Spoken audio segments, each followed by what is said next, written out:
పౌలు అనే ఒక వ్యక్తి ప్రపంచాన్ని తలక్రిందులు చేయగలిగాడు. అపోస్తలుల కార్యం 17వ అధ్యాయం 6వ వచనంలో ఆయన కూడా మన వంటి వాడే. క్రైస్తవ జీవితము ఒక పరుగు పందెం లాంటిది. ఎంతమంది మధ్యాహ్నం పూట పడుకుంటారు? చేతులు ఎత్త, నేనేమనుకోను. ఎంతమంది మధ్యాహ్నం పూట పడుకుంటారు? ఒకటి, చాలామంది పడుకుంటున్నారు. నేను మిమ్మల్ని నిందించట్లేదు, చేతులు దించండి. నేను నిద్రపోను. నిద్ర వస్తే కూడా ఆపుకొని బైబిల్ పుస్తకాల పేర్లే తెలియనటువంటి వారు ఉంటారు. బైబిల్ గ్రంథంలో నేను ఎక్కడ కూడా ప్రభు మహిమార్థమై చెప్తున్నాను. ఎక్కడ కూడా పాట రాసుకొని వస్తే వాక్యం అనుకునేరు మీరు. ఎక్కడ కూడా అండర్లైన్ చేయడం కానీ ప్రసంగం రాసుకోవడం కానీ నేను చేయను. వాక్యము 4 భాషల్లో నేను రాస్తాను. చాలామంది ఫోన్ పట్టుకుంటే గంటలైనా కూడా నిమిషాలలాగా ఉంటాయి, నిమిషాలు సెకండ్లలాగా ఉంటాయి. ప్రార్థన అంటే మాత్రము గురి తప్పిపోతారు. క్రైస్తవ జీవితంలో ఒక పోరాటం, ఒక పరుగు పందెము. రక్షించబడిన మొదటి రోజు నుంచే నా అనుభవం చెప్తాను, చిన్న అనుభవము. అపవాది నా దగ్గరికి వచ్చి యేసుప్రభుని ఎలా శోధించాడు నాతో అంటున్నాడు, యేసుప్రభుని దూషించా అంటున్నాడు. యోబు భార్య కదా, యోబుతో అన్నది కదా, దేవుని దూషించి చావన్నాడు. నేను అన్నాను, ఎందుకు నా దేవుని నేను దూషించాలి? ఆయన ఏం చేశాడు? నా కొరకు ఆయన ప్రాణం పెట్టాడు. అపోజినటువంటి పౌలు కొరింథీ సంఘములో భయంకరమైనటువంటి పాపము తెలుసా? చరిత్రలో భయంకరమైనటువంటి దేవాలయాలు, దాంతోపాటు 1000 మంది వేశ్యలు రాత్రంతా తిరుగుతూ ఉంటారట వీటిలను ఆకర్షించడానికి. మీరు ఎక్కడ చెక్ చేసుకున్నా ఇదే మాట ఉంటుంది. ఎందుకంటే నేను చదివే పుస్తకాలు అతి సాధారణమైనటువంటి పుస్తకాలు కాదు. ప్రపంచ ప్రఖ్యాతిగాంచినటువంటి రచయితల పుస్తకాలు నేను చదువుతూ ఉంటాను. ఆయన అన్నాడు, జాన్ స్టార్ట్ అనే వ్యక్తి, గూగుల్లో కొడితే మీకు పేరు వస్తుంది, JOHNSTOTT, జాన్ స్టార్ట్. ఆయన అన్నాడు, కొరింథీలో భయంకరమైనటువంటి పాపము, అలాంటిది అక్కడ ఉన్నటువంటి వారిని కొరింథీలో ఉన్న పరిశుద్ధులకు అని అంటాడు. నాకు ఆశ్చర్యం అనిపిస్తుంది. ఈ సిలువను గురించి పాట పాడాను. ఈ సిలువ ప్రపంచాన్ని మార్చివేసింది. పౌలు అంటాడు, సిలువ వైపడిన యేసుక్రీస్తును తప్ప మీ మధ్య నాకు ఏది నేను ఎరగను అని కొరింథీయులకు రాసిన మొదటి పత్రిక 2వ అధ్యాయం 2వ వచనంలో అక్కడ చెప్తూ ఉన్నాడు. నేను ఈ మధ్య సిలువను తప్ప దేన్ని ఎరగను. సిలువ యందే నేను అతిశయపడుతున్నాను. దాని ద్వారా నాకు లోకము, లోకానికి నేను సిలువ వేయబడి ఉన్నాను. క్రీస్తు ముద్రలు నా యందు ఉన్నవి, నన్ను ఎవడు కూడా ఇబ్బంది పెట్టొద్దు అని గలతీయులకు రాసిన పత్రిక 6వ అధ్యాయం 14వ వచనంలో పౌలు గారు చెప్తాడు. అక్కడ చెప్తూ దాని బ్యాక్గ్రౌండ్ ఏంటంటే, ఉదాహరణ మీకు ఒక చిన్న ఉదాహరణ చెప్తాను. ఎవరైనా ఆటల పోటీల్లో ప్రపంచ స్థాయిలో పాల్గొనాలంటే చిన్న ప్రశ్న మీకే వేస్తాను. ఎన్ని రోజులు ఇక్కడ కోచింగ్ తీసుకుంటారండి? జాతీయ అంతర్జాతీయ స్థాయిలో ఆటలాడేవారు ప్రాక్టీస్ లేకుండా వెళ్తారా? చెప్పండి. కొన్ని నెలలు కడుపు నిండా దీన్ని పరిగెత్తామండి. మెల్లగా వాకింగ్ చేస్తాం అంతే, జస్ట్ ఊరికట్లా. అలాంటిది క్రైస్తవ జీవితము ఒక పరుగు పందెం లాంటిది. ఎటువైపు అంటే పరలోకం వైపు. ఈరోజు అనేక మంది పరిగెత్తలేకపోతున్నారు. వారు విశ్వాసులు కావచ్చు, వారు కాపరులు కావచ్చు, వారు సువార్థికులు కావచ్చు, వారు నాయకులు కావచ్చు. ఒక ఉదాహరణ చెప్తాను. ఒక గొప్ప వ్యక్తి ఎవరైనా అంటే ఒక IM ఫౌండర్. ఆయన చాలా గొప్ప వ్యక్తి. ఆయన ప్రసంగం అంటే చెవులు కోసుకునేవారు. ఆయన ఏం చేశాడు తెలుసా? ఒకరోజు ఆయన సెక్రటరీతో ఒక గదిలో ఉన్నప్పుడు భార్య ఫారినర్, ఆమె రెడ్ హ్యాండెడ్గా పట్టుకున్నది. చనిపోయాడు, కానీ ఐఎం ఫౌండర్ ఆయన. ఎందుకు చెప్తున్నానంటే పాపం అనేది శరీర సంబంధమైన కోరికలు అనేటివి జయించాలి. అపోజినటువంటి పౌలు వాటన్నిటిని కూడా జయించాడు. ఆయన మన వంటి వాడే. ఆయన పరుగు పందెం గురించి మాట్లాడుతున్నాడు. ఎందుకు అని అంటే ఆ ప్రాంతంలో, మాసిదోనియా ప్రాంతం అంతా కూడా గ్రీక్ కల్చర్. అక్కడ రకరకాల ఆటలు ఆడేవారు ఉంటున్నారు. రకరకాల ఆటల్లో అథ్లెట్స్ గురించి పౌలు గారు మాట్లాడుతూ ఉన్నాడు. వారికి వచ్చే బహుమానాల గురించి మాట్లాడుతూ ఉన్నాడు. వారు ఎలా నియమ నిష్టంగా డిసిప్లిన్గా ఉంటారు, సెల్ఫ్ డిసిప్లిన్గా మాట్లాడుతూ ఉన్నాడు. అది ఇహలోక సంబంధమైనటువంటి డిసిప్లిన్. కానీ నేను చెప్పాను కదా, ఉదయం లేచి ఎంతమంది దేవా 33% మంది ప్రజలు నిద్రలోనే చనిపోతున్నారట. 17వ కీర్తన 8-9 వచనాల్లో కీర్తనకాడు అంటాడు, ఒకడు తన కనుపాపను కాపాడుకున్నట్లు నన్ను కాపాడుము, నీ రెక్కల నీడలో నన్ను భద్రంగా దాచుమని ప్రార్థన చేస్తున్నాడు. God me as the Apple of your I, cover me under your wings అని అంటాడు. ఈ రాత్రి ఈ లేఖనాల్లో ఉన్నటువంటి శక్తి, మీ దగ్గర ఉన్న బైబిలు నా దగ్గర ఉన్న బైబిలు ఒకటే. నెహమ్యా గ్రంథం 8వ అధ్యాయం 10వ వచనంలో ఏమని రాయబడ్డ తెలుసా? నెహమ్యా చెప్తాడు, మీరు యెహోవా యందు ఆనందించుట వలన బలం పొందుదురు. బిగ్గరగా చప్పట్లు కొట్టండి, బిగ్గరగా. ఈ లోక సంబంధమైన సామెత ఏంటి తెలుసా? సంతోషమే ఎంతనంట? సగం అంట. మీకు సగం కావాలా? పౌలు గారు చెప్తారు ఫిలిప్పి 4:4, ప్రభువునందు ఆనందించుడి. మరలా చెప్పుదును, దాని పేరు, ఫిలిప్పి పత్రిక పేరు ఏం పేరంటే ఆనంద పత్రిక. చెప్పండి, నేను చెప్పినట్టు. ఆయన చెరసాల్లో ఉండి కూడా ఈ మాట రాస్తున్నాడు. మనము కోరుకున్నటువంటి వస్త్రాలు మనకు దొరకకపోతే మనకి ఎంత బాధ ఉంటుందో. కానీ పౌలు గారు అలాంటివన్నీ కాదు. లేఖన భాగం తీయండి. ఈరోజు మనం చదువుకున్నటువంటి ఆ లేఖన భాగంలో నుంచి, turn your Bibles with me to the letter of Paul to the Corinthians chapter 9. కొరింథీయులకు రాసిన మొదటి పత్రిక 9వ అధ్యాయంలో పౌలు గారు చెప్తున్న 24వ వాక్యం మనం చదువుదాం. పందెపు రంగమందు పరిగెత్తు వారందరూ పరిగెత్తుదురు గాని ఒక్కడే బహుమానం పొందునని మీకు అటువలే మీరు బహుమానం పొందునట్లుగా. పౌలు గారు అక్కడ అంతకు ముందు భాగంలో సువార్త చెప్పి చెప్పి చెప్పి చెప్పి ఆయనకున్న అర్హతలన్నీ కూడా తీసేసుకున్నాడు. ఆయనకున్నటువంటివి ఏవి కూడా సువార్త చెప్పడానికి అర్హత కాదు. వాటన్నింటినీ కూడా పక్కకు పెట్టేసి సువార్త అనే పరుగు పందెంలో, నేను ఇక్కడ ఒక విషయం మీకు జ్ఞాపకం చేస్తాను. మనం పాట పాడాం కదా, ఇతరులను రక్షించడం ఏమో కానీ నిన్ను నీవు రక్షించుకుంటావో లేదో నీకే తెలియదు. ఎందుకంటే చూడండి, అదే 10వ అధ్యాయంలో ఒక మాట చెప్తాడు చూడండి, 10:12లో, తాను నిలుచుచున్నానని తలంచుకొని వాడు పడకున్నట్లు జాగ్రత్తగా. నేను రోజు రాత్రి పగళ్ళు పడుకుంటే నేను ఏం వాక్యం నేర్చుకుంటానండి? నిన్న కూడా మనం విన్నాము. కొన్నిసార్లు ఈ మధ్యలో మా అత్తమ్మ గారికి క్యాన్సర్ వచ్చింది. పాస్టమ్మ గారు వారి మదర్ కొరకు, ఆమె చాలా పెద్ద వయసు, దాదాపుగా 88-89 సంవత్సరాలు. దాదాపుగా పాస్టమ్మ గారు ఒక 40 days వెళ్ళింది, 40 రోజులు పోయింది. బయటికి వచ్చి, అంటే ఎందుకు చెప్తున్నానంటే పౌలు గారు చెరసాల్లో ఉండి కూడా ప్రపంచం కొరకు ప్రార్థించాడు. నేను 40 రోజులు వాక్యం రాస్తూ ప్రార్థన చేస్తూ పుస్తకాలు చదువుతూ గడిపాను. కొన్నిసార్లు నిద్ర రాకపోతే రాత్రంతా కూడా సంఘ చరిత్ర పుస్తకం చదువుతాను. ఈరోజు మీ చేతిలో ఉన్నటువంటి శక్తివంతమైన గ్రంథము చరిత్రలో ఎంతోమంది చేతిలో ఉంటే పోపు ఏం చేశారు తెలుసా?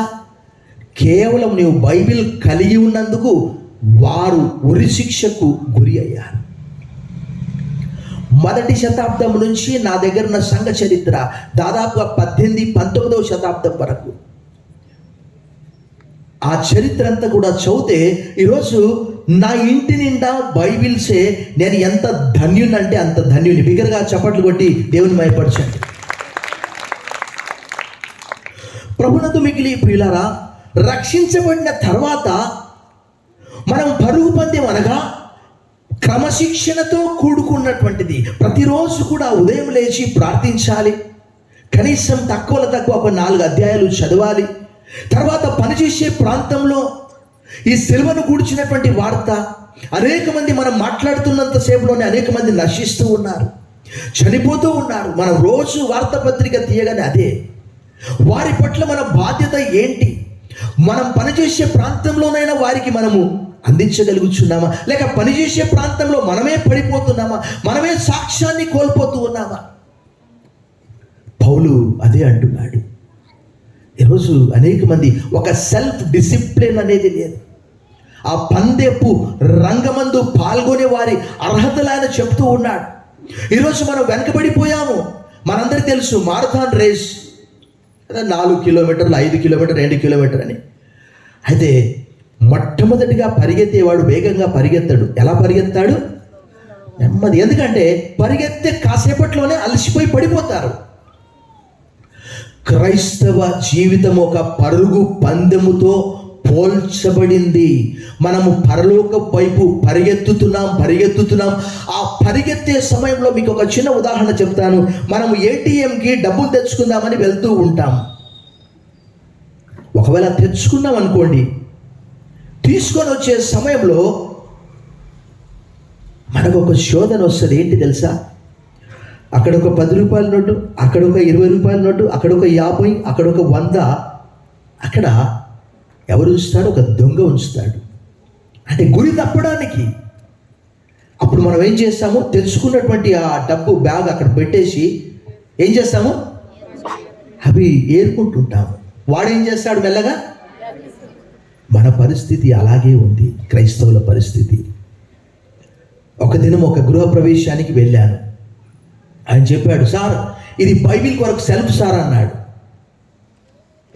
నాకు అర్థం కాలే. బైబిల్ ఉండాల్సింది సెల్ఫ్లో కాదు, మ్యూజియంలో కాదు. బైబిల్ ఉండాల్సింది ఎక్కడ? మన హృదయములో ఉండాలి. అక్షరము చంపును, ఆత్మ జీవింపచేయును. బైబిల్ అనేది మ్యూజియంలో ఉండాల్సింది కాదు. ఇది ప్రజలతో ప్రజల మధ్యలో. అక్కడ లోన్ స్టార్ దగ్గర చాలామంది ఏం చేస్తుంటారు తెలుసా? ఎప్పుడైనా ఎవరైనా చూశారా? గిడ్యోన్ బైబిల్స్, కరపత్రికలు పంచుతూ ఉంటారు. మనం సెల్ఫ్లో పెడితే ఏమైనా లాభం అండి? ప్రభునందు మిక్కిలి ప్రియులారా, మన విశ్వాస జీవితంలో పౌలు ఇక్కడ చెప్తూ ఉన్నాడు. ఎలా అంటే బహుమానము పొందునట్లుగా పరిగెత్తండి. అది ఇహలోక సంబంధమైనటువంటి వారికి అక్కడ ఉదాహరణ చెప్తున్నాడు. 10 మంది పాల్గొంటే 10 మందికి బహుమానాలు రావు, కానీ మనందరికి కూడా బహుమానాలు ఉన్నాయి పరలోకంలో. అపోస్తలుడైన పౌలు తెలియజేస్తాడు. మనం 25వ వచనం చదివి పౌలు చెప్పే బహుమానానికి వెళ్దామా?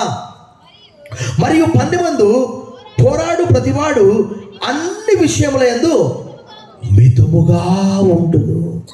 నిజమే.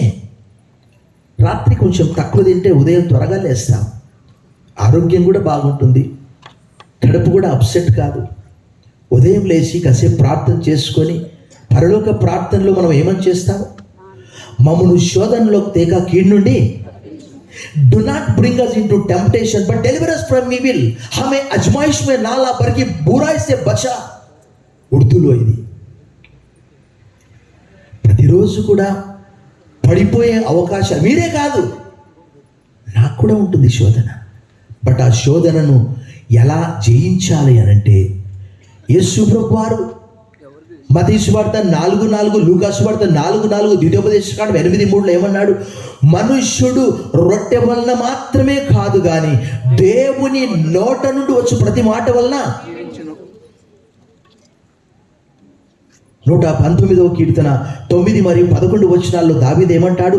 యవనస్సులు దేని చేత తమ నడత శుద్ధిపరచుకొందురు, నీ వాక్యమును బట్టి దాన్ని జాగ్రత్తగా చూసుకుంటూ చేతనే కదా. 11వ వచనంలో అంటాడు, నీ ఎదుట నేను పాపం చేయకున్నట్లు నీ వాక్యము I have treasured your word in my heart so that I may not commit any sin. How can young people keep their way pure? By guarding in their heart అని ఆంగ్లంలో రాయబడ్డది. అపోజిట్ పౌలు ఆయన ఒకే ఒకటి చెప్తున్నాడు. మనం చేసేదంతా చేసి డిసిప్లిన్ లేకుండా, ప్రార్థన చేయలేక, వాక్యము చదవలేక, ఎవరో వచ్చి ఏదో చెప్తే వారిది నమ్మడం, పడిపోవడం ఏం కాదులే, ఇది ఒక్కసారే ప్రభా మరలా పశ్చాత్తాపడం ప్రభా మరలా. ఎన్నిసార్లు ఇలా అక్కడ చెప్తున్నాడు. ఆయన ఏమంటారు అంటే, పందెమందు పోరాడు ప్రతివాడు కూడా అన్ని విషయములయందు ఎలా ఉండాలట? మితముగా ఉండాలట. సామెతల గ్రంథంలో రాయబడింది, జ్ఞాని అంట మౌనంగా ఉంటాడట,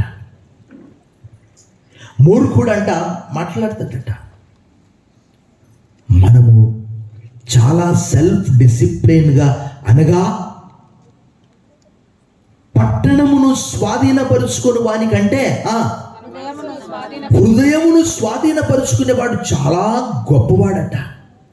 యేసుప్రభు వారు సిలువనెక్కేంత వరకు ఎన్ని శ్రమలు టైం వచ్చేంత వరకు, అయినప్పటికీ కూడా ఆయన చివరి గడియలో ఆ యొక్క గెత్సెమనే తోటలో ఆయన వేదన పడ్డప్పుడు అక్కడ రాయబడ్డటువంటి మాట ఏంటండి? ఆయన చెమట ఎలా అయిందట? రక్తము బిందువుల వలె మారిపోయిందంట. అప్పుడు కూడా ఆయన ఏమన్నాడు? నీ చిత్తమే అన్నాడు. అక్కడ ఆ పాత్ర ఉన్నది. ఆ పాత్ర అంటే ఎప్పుడైనా మీరు గుర్తుపెట్టుకోండి, డైరీలో రాసుకోండి. పాత్ర అన్నప్పుడల్లా మీరు ఎప్పుడైనా గుర్తుపెట్టుకోండి, దేవుని ఉగ్రత పాత్ర అది. మానవుల పాపాలన్నీ అక్కడ ఆయన కనిపిస్తూ ఉన్నవి. నీ చిత్తమైతే ఈ గిన్నె, ఈ పాత్ర నా యొద్ద నుండి.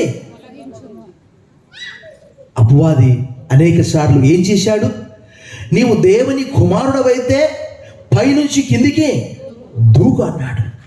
అప్పుడు దేవదూతలు 91వ కీర్తన 11వ వచనంలో, నీ మార్గంలో అన్నింటిలో నిన్ను కాపాడు, నిన్ను గురించిన దూతలకు నీవు దేవుని కుమారుడవైతే ఈ రాళ్ళు రొట్టెలేటట్లు. రకరకాలుగా యేసుప్రభు వారికి కూడా శోధనలు వచ్చినాయి. అపోజిట్ పౌలు గారు కూడా ఎన్నో శోధనలు గురయ్యాయి. అప్పుడు అంటున్నాడు, అన్ని విషయముల యందు, అనగా సెల్ఫ్ డిసిప్లిన్, వాక్యము చదవకుండా, ప్రార్థన లేకుండా మనలో ఒక గర్వం అనేది బయలుదేరుతుంది.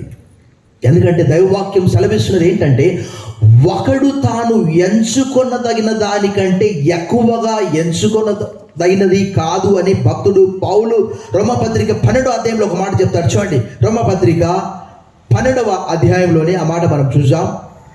12:3, తన్ను తాను ఎంచుకొనదగిన దానికంటే ఎక్కువగా చాలు. పౌలు గారు ఎప్పుడు కూడా కొరింథీయులకు రాసిన మొదటి పత్రిక 15:9లో నేను అపోస్తలులందరిలో అల్పుడను అని చెప్తాడు. I'm least of the apostles అని ఆయన చెప్తూ ఉన్నాడు. ఈ సాయంకాలము క్రైస్తవ జీవితంలోని పరుగు పందెము, అనగా ఒకానొక సందర్భంలో నాకు జ్ఞాపకం వస్తుంది. యోనాకు నినివేకు వెళ్ళమంటే ఆయన తర్షీష్కు వెళ్తున్నాడు. దేవుడు అక్కడ గొప్ప అపాయం కలగజేశాడు, ఉపద్రవం కలగజేశాడు. అక్కడ ఉన్నటువంటి వారు యోనాను ఏమన్నారు చెప్పండి? చెప్పమ్మా. ఓయి నిద్రపోతా, నీకేమొచ్చి నీవు లేచి నీ దేవుణ్ణి. అది మనకు కూడా వర్తిస్తుంది. ఈరోజు నేను చాలా ఇండ్లకు ప్రార్థన చేయడానికి వెళ్తే 12 గంటల వరకు పడుకుంటున్నాను, 1 గంట వరకు ఇంకేంటి తెలుసా, నా ప్రార్థనకు ఆటంకం వాళ్ళ గురుక, భయంకరమైనటువంటి గురుక. దేవుడు నా ప్రార్థన వింటాడా, ఆయన గురుక వింటాడా? చూడండి ఎలా అయిపోయింది. ఈ సాయంకాలము పౌలు అక్కడ చెప్తున్నాడు, అన్ని విషయంలో యందు మితముగా ఉండును. వారు అంటే ఇహలోక సంబంధమైనటువంటి వారు క్షయమగు కిరీటం పొందుటకును. ఒక్కసారి వాళ్ళ బహుమానాలన్నీ కూడా మనం చూస్తే, వారికి చిన్న కష్టం వచ్చినా అవన్నీ కూడా గోల్డ్ మెడల్స్ అమ్మేస్తారు. మనం చూస్తాము, ఆ మెడల్స్ పట్టుకొని గవర్నమెంట్ ఆఫీసులో చుట్టూ తిరుగుతూ ఉంటారు. అయ్యా ఇగో నాకు ఇన్ని మెడల్లు వచ్చినాయి, నాకు ఉద్యోగం ఇవ్వండి, నన్ను కాపాడండి, నాకు సాయం చేయండి, నాకు ఒక ఇల్లు ఇవ్వండి. క్షయమయ్యే కిరీటం. ఇప్పుడు చూసాం మనమైతే అక్షయమగు కిరీటమును పొందుటకును మితముగా ఉన్నాము. చూడండి, తిమోతికి రాసిన మొదటి పత్రిక భక్తుడు పౌలు తిమోతికి రాసిన 2వ పత్రికలో ఆ కిరీటమును గురించి మనకు అక్కడ మనతో మాట్లాడుతున్నాడు. చూడండి, తిమోతికి రాసిన 2వ పత్రిక 4వ అధ్యాయం 7వ వచనం. మంచి పోరాటము పోరాడి తిని నా పరుగు కడముట్టించి తిని విశ్వాసము కాపాడుకొంటిని. ఇక మీదట నా కొరకు నీతి కిరీటం ఉంచబడి ఉన్నది. ఆ దినమందు నీతిగల న్యాయాధిపతి అయిన ప్రభు అది నాకు మాత్రమే కాకుండా తన ప్రత్యక్షతను అపేక్షించు వారికి అందరికీ. ఆ రోజు కరోనేషన్ అంటారు. ఇహలోక సంబంధమైనటువంటి వాటి కొరకే ఎంతో పోరాడుతూ ఉంటారు, పేరు ప్రఖ్యాతల కొరకు. నాకు ఒక వాక్యం జ్ఞాపకం వస్తుంది. ఇర్మియా చెప్తాడు. ఇర్మియా గ్రంథం 10వ అధ్యాయం 23వ వచనం ఒకసారి చదవండి. ఇర్మియా గ్రంథం 10వ అధ్యాయం 23వ వచనం. అది నాకు నోటికే కానీ మీ కొరకు. యెహోవా తమ మార్గము నేర్పరచుకొనుట నరుల వశంలో లేదనియు సన్మార్గమున ప్రవర్తించుట వారి వశంలో లేదనియు. నీవు మంచోడుగా ఉండాలనుకుంటే ఉండలేవు ఈ లోకంలో. సత్ప్రవర్తన కలిగి ఉండాలంటే ఉండలేవు. భక్తుడే చెప్తున్నాడు. అది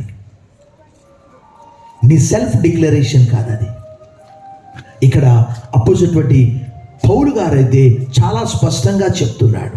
ఏమని చెప్తున్నాడు? I have fought a good fight. ఒక మంచి పోరాటము నేను పోరాడాను. నా కొరకు I have finished my race. నేను చెప్పాను కదా, క్రైస్తవ జీవితం అనేది ఒక పరుగు పందెం లాంటిది. మనందరికీ తెలుసు. మన ఇంటికి ఎవరైనా చుట్టాలు వస్తే మనం ఏం చేస్తామంటే ఆ రోజు చర్చి డుక్కి కొట్టేస్తాం. ఏంటంటే ఎవరు వచ్చారు? బంధువులు వచ్చారు. నేనంటాను, వారికి ఏ ఇడ్లీయో దోశనో కొనుకొచ్చి ఇచ్చి మందిరానికి వచ్చి మనం ప్రభువును ఆరాధించవచ్చు, ప్రభువుతో సహవాసం చేయవచ్చు, ప్రభువును స్తుతించవచ్చు, ప్రభువును ఆరాధించవచ్చు.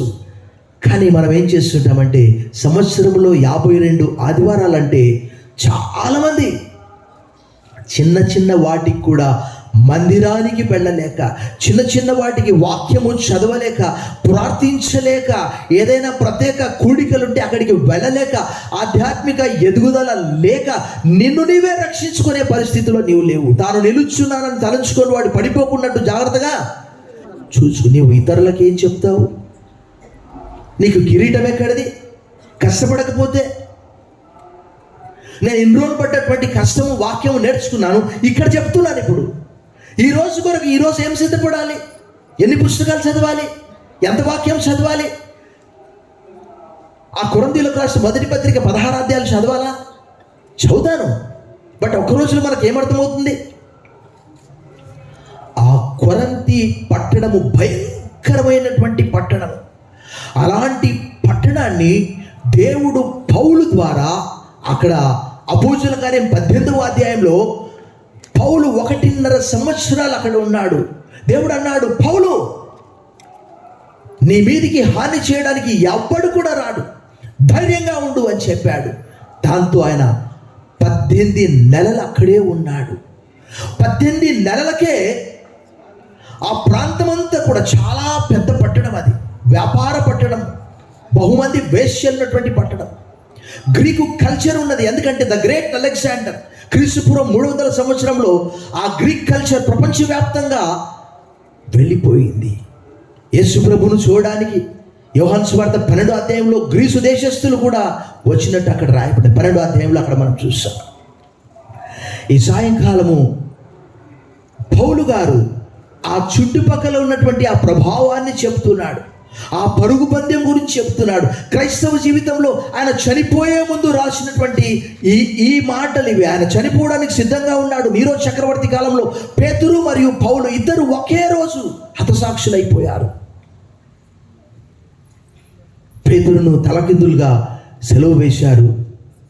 పౌలు ఎలా చనిపోయాడు తెలుసా? ఎవరికైనా? ఊరి బయట, రోమ్ ఊరి బయట తీసుకెళ్ళి ఒక పెద్ద మొద్దు పైన తన తల ఉంచి చేతులకు సంకెళ్ళు ఉన్నాయి, ఇలా పెట్టారు. ఒక్క వేటుతో గొడ్డలితో ఆ మెడ పైన నరికితే ఆ తల సపరేట్ అయిపోతుంది, ఆ మొండెం కింద పడిపోతుంది. అందుకే చెప్తున్నాడు చనిపోయే సమయం ఆసన్నమైంది. చూడండి 4వ అధ్యాయము, తిమోతికి రాసిన 2వ పత్రిక 4వ అధ్యాయము 6వ వచనం. ఆల్మోస్ట్ నేనిప్పుడే పానార్పణముగా పోయపడుచున్నాను, నేను వెడలిపోవు కాలము. చనిపోయే సమయం. నీరో భయంకరమైనటువంటి చక్రవర్తి. ఆయన క్రీస్తు శకము 62లో చరిత్రలో మీరు చూస్తే ఆయన చనిపోవడానికంటే ముందుగా ఈ మాట మాట్లాడాడు.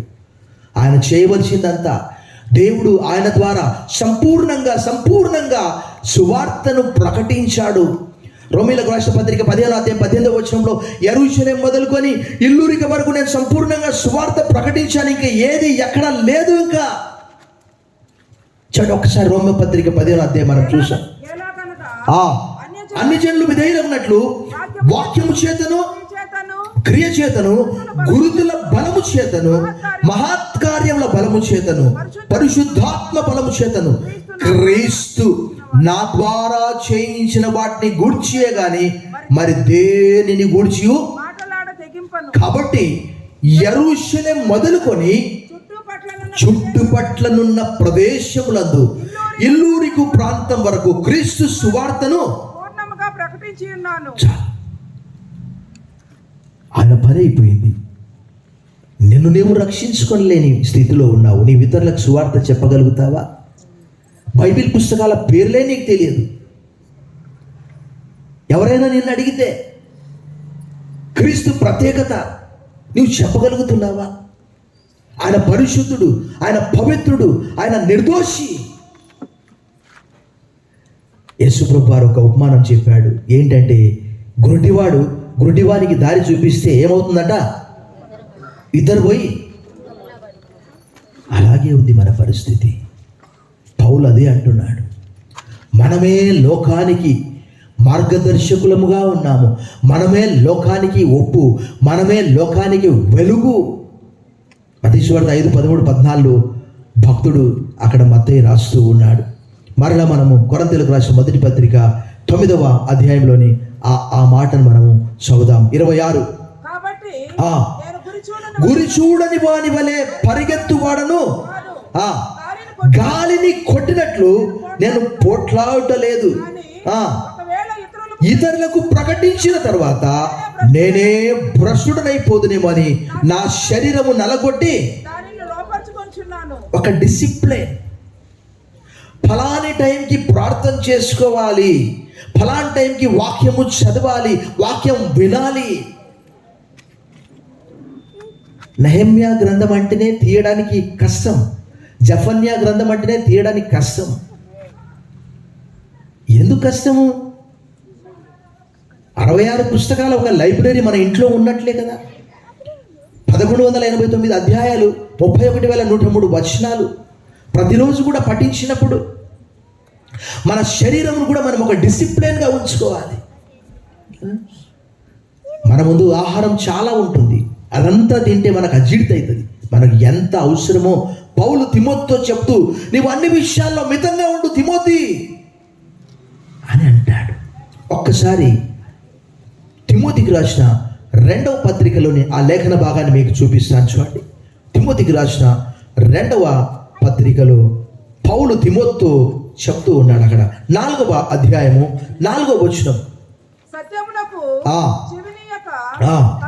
కల్పనా కథల వైపునకు తిరుగు కాలము. అయితే నీవు అన్ని విషయాల్లో చాలు శ్రమపడు, సువార్తికుని పని చేయి. ప్రభునందు మిక్కిలి ప్రియులారా, క్రైస్తవ జీవితము చాలా ప్రత్యేకమైనటువంటిది.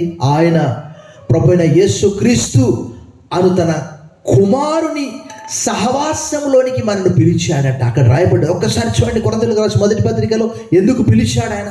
కొరింథీయులకు రాసిన మొదటి పత్రికలో అలా చాలా చక్కగా చెప్తూ ఉన్నాడు. చూడండి, 1వ అధ్యాయము 9వ వచనం.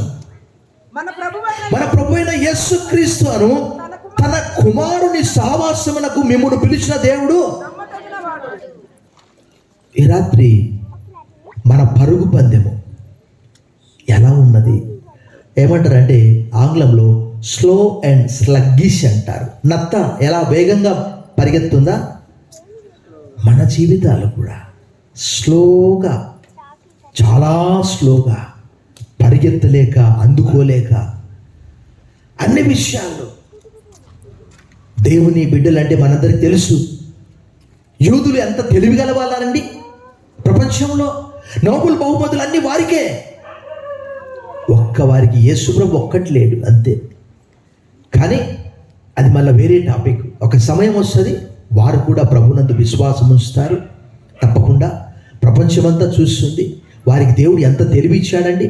ద్వితీయోపదేశకాండం 4:6 నిశ్చయముగా ఈ జనులు జ్ఞాన వివేచనలు గల జనమని చెప్పుకొందురు. యేసుప్రభు దాని కొత్త నిబంధనలో 10వ మత్తయి సువార్త 16 మీరు పాముల వలె వివేకులై ఉండుడి, పావురముల వలె నిష్కపటంతో ఉండండి. ఈరోజు ఆధునిక సమాజము, బైబిల్ చదవడానికి నాకు సమయం లేదు, ప్రార్థన చేయడానికి నాకు సమయం లేదు, కూడికలకు వెళ్ళడానికి నాకు సమయం లేదు. దేవానికి స్తోత్రం, నాకెంతో తొందర ఉన్నది. ఒకవేళ నీకు చిత్తమైతే 24 గంటలు కాస్త పొడిగించి ఇంకొక 6 గంటలు నాకు ఇవ్వు ప్రభా, అప్పుడు నేను ఇంకా ఎక్కువ నిద్రపోతాను నాయన. ఈ రాత్రి క్రైస్తవ విశ్వాస జీవితం అనేది పోరాటము. భక్తుడు పౌలు అంటాడు కదా, రెండింటికి మధ్యలో, అనగా బ్రతుకుట క్రీస్తే, చావైతే. ఈ రెండింటికి మధ్యలో మనం ఎంతకాలం బతికామన్నది కాదు, ఎలా బతికామన్నది చాలా ప్రాముఖ్యం. స్త్రీలు కానీ పురుషులు కానీ అందరూ క్రీస్తులో సమానంగా ఉన్నారు. స్త్రీలు ప్రత్యేకం గారు, పురుషులు ప్రత్యేకం గారు, యూదుడని, గ్రీస్ దేశస్తుడని, సిథియనుడని కాదు, స్త్రీ అని అందరూ కూడా క్రీస్తునందు సమానంగా ఉన్నారు. రక్షణ అందరికీ వస్తుంది. ఆడవాళ్ళు పాపాలు చేయట్లేదా? వార్తాపత్రిక మనం చదవట్లేదా? ఒక్క స్త్రీ భర్తను చంపేసిందంటే వరుసగా అవే స్టోరీస్ చదువుతున్నారు. వాళ్ళలో కనికరం ఉన్నదా? వాళ్ళు పాపులు కాదా? ఈ రాత్రి ప్రభువు మనను అడుగుతూ ఉన్నాడు. మనం మాత్రమే కాదు, మన చుట్టుపట్ల ఉన్న ప్రజల బాధ్యత కూడా మనదిగా అపోజిటువంటి పౌలు అక్కడ తెలియజేస్తూ, ఎందుకంటే అందరికీ, అంటే యూదునికి నేను యూదుని వలె ఉన్నాను, అన్యునికి నేను అన్యుని వలె ఉన్నాను అని ఆ 9వ అధ్యాయం అంతా కూడా అక్కడ చెప్తున్నాడు. సువార్త నేను ప్రకటించకపోయినట్లు నాకు శ్రమ అంటున్నాడు. ఆ పరుగు పందెంలో మనం వెనకబడిపోతే, మనందరికీ తెలుసు, యేసుప్రభు వారు కూడా కొత్త నిబంధనలు చాలా చెప్పాడు. మత్తయి సువార్త 13వ ఒక ఉపమానం చెప్పాడు. ఏంటి? విత్తువాడు విత్తుటకు కొన్ని విత్తనాలు త్రోపకన పడ్డాయంట, వెంటనే పక్షులు వచ్చి తినేసాయట. కొన్ని ముళ్ళ పొదల్లో పడ్డాయట, కొన్ని రాతి నేలలో పడ్డాయట, మరికొన్ని మంచి నేలలో పడ్డాయి. ఈ రాత్రి పౌలు, ఆయన మనలాంటి వాడే, అన్నిటినీ జయించాడు, అన్నిటినీ ఓర్చుకున్నాడు. కానీ ఎప్పుడు కూడా ఎందుకు ప్రభువా అనలేదు. ఒక్కసారి చూడండి, కొరింథీయులకు రాసిన 2వ పత్రిక 12వ అధ్యాయంలో, కొరింథీయులకు రాసిన 2వ పత్రిక 12వ అధ్యాయంలో ఆయన చెప్పే ఆ మాట చాలా సందర్భాల్లో గొప్ప గొప్ప భక్తులు కూడా ఈ మాట చెప్పారు. చూడండి అక్కడ 12వ అధ్యాయం 9వ వచనం, అందుకు నా కృప నీకు చాలును, బలహీనత యందు నా శక్తి పరిపూర్ణమగుచున్నదని ఆయన నాతో చెప్పాను. కాగా క్రీస్తు శక్తి నా మీద నిలిచియుండు నిమిత్తము విశేషముగా నా బలహీనతల యందే బహు సంతోషంగా. ఆ వచనం కూడా చదవండి, 10వ వచనం, నేనెప్పుడు బలహీనుడను అప్పుడే బలవంతుడను. కనుక క్రీస్తు నిమిత్తము నా కలిగిన బలహీనతల్లోను, నిందల్లోను, ఇబ్బందుల్లోను, హింసల్లోను, ఉపద్రవంలో నేను. ఎవరైనా అలా చెప్పగలరా అండి? నాకు కలిగినటువంటి ఒక చిన్న అనుభూతి నేను చెప్తాను. రక్షించబడ్డ కొత్తలో పాస్టర్మ గారు నమ్మలేదు. వారి అక్క బావ ఇంట్లో తనున్నది. మా మేనమామ అవుతాడు ఆయన భార్య అక్కడ ఉన్నది. అసలు మీకు చెప్తే ఆ రోజు కలిగినటువంటి అవమానము, నేను ఆమె ఇంట్లోకి వెళ్తూ ఉన్నాను. ఆమె అన్నది ఏమన్నా తెలుసా? ఎంత భయంకరమైనటువంటి మాట తిట్టిందంటే, ఈ మతాన్ని గురించి అసహ్యంగా మాట్లాడింది. ఏంటంట, మలమూత్ర విసర్జన చేసుకొని శుభ్రం చేసుకున్నటువంటి మతం పట్టాం, వెళ్ళిపో బయటికి అన్నది. నాకు ఒక్కసారి నా తల ఉందా లేదా చూసుకున్నాను, నా మెడ మీద నా తల ఉందా లేదా చూసుకున్నాను. ఎందుకంటే నా భార్య అక్కడే ఉంది. అసలే నేను చాలా కోపిస్తుంది. ప్రభునందు మిక్కిలి ప్రియులారా, ఒకవేళ ఆ రోజు నేను రియాక్ట్ అయ్యి ఆమెను కోప్పడమో దూషించడమో కొట్టడమో చేస్తే, ఆ మాట అన్నందుకు ఈరోజు పాస్తమ్మ గారు రక్షించబడేది కాదు. ఎందుకంటే ఈయన నమ్మాడు కానీ అమ్మ ఈయనలో ఎంతగా కోపం ఉంది అని ఆమె నాతో పాటు వచ్చేది కాదు. ఈరోజు ఆమె కూడా నాతో కూడా వచ్చింది. బిగ్గరగా చప్పట్లు కొట్టి ప్రభువును మహిమపరచండి. ఆమె కేవలం నా యొక్క ప్రవర్తనను బట్టి ప్రభు యందు విశ్వాసం ఉంచింది. మొట్టమొదటిగా అంటే చూసింది నాలో కలిగినటువంటి ఆ మార్పును. సౌలును కూడా మనం చూస్తాం. ఆయన చెప్తాడు, ఏం చెప్తాడు? పూర్వము నేను దూషకుడను, హింసకుడను, హానికరుడను. ఈ రాత్రి మన క్రైస్తవ పరుగు పందెము ఎటువైపు? పరలోకం వైపా, ఈ లోకం వైపా? యోహాన్ చెప్తున్నాడు, యోహాన్ రాసిన మొదటి పత్రికలో 2వ అధ్యాయంలో 15, 16, 17 వచనాలు చెప్తున్నాడు. లోకములో ఉన్న వాటినైనా ప్రేమింపకుడి. లోకంలో ఉన్నదంతా కూడా శరీరాశ, నేత్రాశ, జీవపు డంబము, అవన్నీ కూడా తండ్రి వలన పుట్టినవి కావు. లోకమును దాని ఆశలు గతించిపోవును కానీ దేవుని చిత్తము నెరవేర్చువాడు, జరిగించువాడు నిరంతరము. ఈరోజు ఒకవేళ పౌలు తప్పు చేస్తే మనం పౌలు గురించి చదివేవారం కానే కాదు. ఆయన చెప్తున్నాడు, పరిగెత్తండి, పరిగెత్తండి క్రైస్తవులారా, పరిగెత్తండి. ఈరోజు మనం ఎలా ఉన్నాం? మన విశ్వాస జీవితంలో ఈ రాత్రి పరీక్షించుకోవాలి, పరిశీలించుకోవాలి. పరలోకానికి వెళ్ళాలా, నరకానికి వెళ్ళాలా, మనమే డిసైడ్ చేసుకోవాలి. పాత నిబంధన గ్రంథంలో కూడా దేవుడు ఇలాగే చెప్పాడు, నేను జీవమును మరణమును, ఆశీర్వాదమును శాపం మీ ఎదుట ఉంచున్నాను, భూమి ఆకాశమును సాక్షులుగా మీ మీద పిలుస్తున్నాను. ఈ రాత్రి ప్రభు మన కొరకు ఆయన పడినటువంటి ప్రయాస, ఆయన పడినటువంటి ఆ యొక్క శ్రమ అంతా కూడా వృధా అయిపోతుందేమో. భక్తుడు పౌలు అంటాడు, ప్రభు వచ్చినప్పుడు ఒకవేళ వెక్కిరింపబడతామేమో. సణుగులు సంశయాలు మానండి, పరిపూర్ణులు కాండి అని ఫిలిప్పీలకు రాసిన పత్రికలోని ఒక్క లేఖన భాగాన్ని మనం చూసాం. అక్కడ ఫిలిప్పీలకు రాసిన పత్రిక 2వ అధ్యాయంలోని ఆ మాట మనం చూసాం. పౌలు గారు చెప్తున్నటువంటి ఆ మాట మనం చూసాం. 2వ అధ్యాయము అక్కడ 14, 15 వచనాలు చెప్తున్నాడు, మీరు మూర్ఖమైన వక్రజనం మధ్య ఎలా ఉండాలట? నిరపరాధులను, నిష్కలంకులను, అన్నింటిలోనైనా దేవుని కుమారులగున్నట్లు సణుగులను, సంశయములను మాని సమస్త కార్యములను చేయుడి. అట్టి జనం మధ్యను మీరు జీవవాక్యమును చేత పట్టుకొని లోకమందు జ్యోతుల వలె కనబడుచున్నారు. అందువల్ల నేను వ్యర్థముగా పరిగెత్తలేదనియు, నేను పడిన కష్టము నిష్ప్రయోజనము కాలేదనియు, క్రీస్తు దినమున నాకు అతిశయ కారణము. ప్రతి పత్రికలో క్రీస్తు దినం అనే మాట వాడుతున్నాడు ఆయన. ప్రియ సహోదరుడా, సహోదరి, ఆయన రాకడలు మనం ఇంకా పడుతూ లేస్తూ ఉంటే ఆయన వచ్చినప్పుడు ఇంకా చాలా లోతైన వాక్యాలు ఉన్నాయి. లూకా సువార్త 18వ అధ్యాయం 8వ వచనంలో మనుష్య కుమారుడు తిరిగి వచ్చినప్పుడు భూమి మీద ఆ విశ్వాసం కనుగొన్నా అని అంటాడు. ఆయన వచ్చినప్పుడు, ఆయన పిలిచినప్పుడు, యెషయా గ్రంథం నేను పిలిచినప్పుడు ఒక్కడ కూడా లేడంటాడు. ఏదో సామెత చెప్తుంటారు కదా,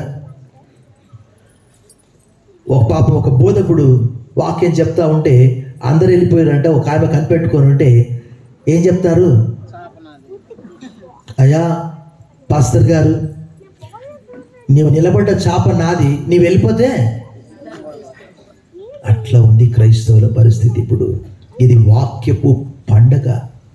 యెహోవా ధర్మశాస్త్రం నందు ఆనందించుచు దివారాత్రము దాన్ని ధ్యానించువాడు అతడు లేక ఆమె నీటి కాలువల యోర నాటబడినదై ఆకు వాడక తన కాలమందు ఫలమిచ్చు చెట్టు వలె ఉండును. అతడు లేక ఆమె చేయనంతయు.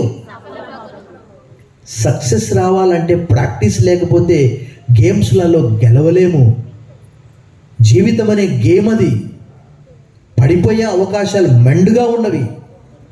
ఈ రాత్రి ప్రభు మనతో మాట్లాడుతున్నాడు. హెవెన్లీ రేస్, క్రైస్తవ జీవితం అనేది పరలోకం వైపు ఆ పరుగు పందెంలో నువ్వు వెనకబడి ఉన్నావా? తలలు వంచండి, మనం ప్రార్థన చేసుకుందాం. తలలు వంచండి, మనం ప్రార్థన చేశాం. సర్వశక్తిగల దేవా నాయన, ఈ రాత్రి మత్తయి సువార్త 5:48, మీ పరలోకపు తండ్రి పరిపూర్ణుడు కనుక మీరును పరిపూర్ణులుగా ఉండెదరు. అవునైనా నీవు మా కొరకు శ్రమపడి సిలువనికి చనిపోయి సమాధి చేయబడి తిరిగి లేపబడ్డావు. అది మా కొరకే. ఆయన మన అపరాధముల నిమిత్తం అప్పగింపబడి మన నీతిమంతులుగా తీర్చిదిద్దడానికి తిరిగి లేపబడ్డాడు. రోమపత్రిక 4:25. రాత్రి మమ్మును కూడా పౌలు పరిపూర్ణమైనటువంటి క్రైస్తవ జీవితాన్ని జీవించి బహు శ్రమల పాలై అపొస్తలుల కార్యం 14 రాళ్ల చేత కొట్టబడి 3వ ఆకాశమునకు ఎత్తబడి అక్కడ నిన్ను చూసినట్టు కూడా చెప్తున్నా. ఈ రాత్రి ఈ యేసు సంఘమనే ఉన్న ప్రతి విశ్వాసిని మీరు జ్ఞాపకం చేసుకోండి. లూకా సువార్త 17:5 శిష్యులు అన్నారు, ప్రభువా మా విశ్వాసం వృద్ధి పొందించుము, లార్డ్ ఇంక్రీజ్ అవర్ ఫెయిత్. నాన్న వారి విశ్వాసాన్ని బలపరచండి, దృఢపరచండి, స్థిరపరచండి. నాయన పరిశుద్ధాత్మ దేవ వారిని సర్వ సత్యంలోనికి నడిపించండి. ఏ ఒక్కరూ నశించడానికి నీకు ఇష్టం లేదు ప్రభా. మనుషులందరూ రక్షణ పొంది సత్యమును గూర్చిన అనుభవ జ్ఞానం గలవారు ఉండవాలని చేయించున్నాడు. దేవుడు ఒక్కడే దేవునికి నరులకు మధ్యవర్తి ఒకడు, ఆయన క్రీస్తు యేసు ఈయనందరి కొరకు విమోచన క్రయధనంగా తను తాను అప్పగించుకొనెను. ఈ రాత్రి ఏ ఒక్కరు కూడా నశించడం నిశ్చితం కాదు. ప్రతి ఒక్కరు కూడా పరిపక్వత పరిపూర్ణతలోకి ప్రవేశించినట్లు పరుగు పందెంలో పరిగెత్తేవారుగా ఉండటకు సహాయం చేయమని ఈ రాత్రి కొరకు వందనాలు చెల్లిస్తూ, అపవాది ఈ వాక్యాన్ని నాయన త్రోవ పక్కన పడినటువంటి ఆ వాక్యాన్ని, ఆ విత్తనాలను ఎలా అపవాది తీసుకొని వెళ్ళాడో అలా తీసుకొని వెళ్ళకుండా మత్తయి సువార్త 13:8-23 ప్రకారము 100 60 30 ఆ వాక్యం ఫలించుటకు వారి హృదయాల్లో స్థిరంగా పదిలంగా ఉండటకు సాయం చేయమని ఈ రాత్రి కొరకు వదనాలు చెల్లిస్తూ యేసు నామములో ప్రార్థిస్తున్నాం తండ్రి. ఆమేన్. God bless you all.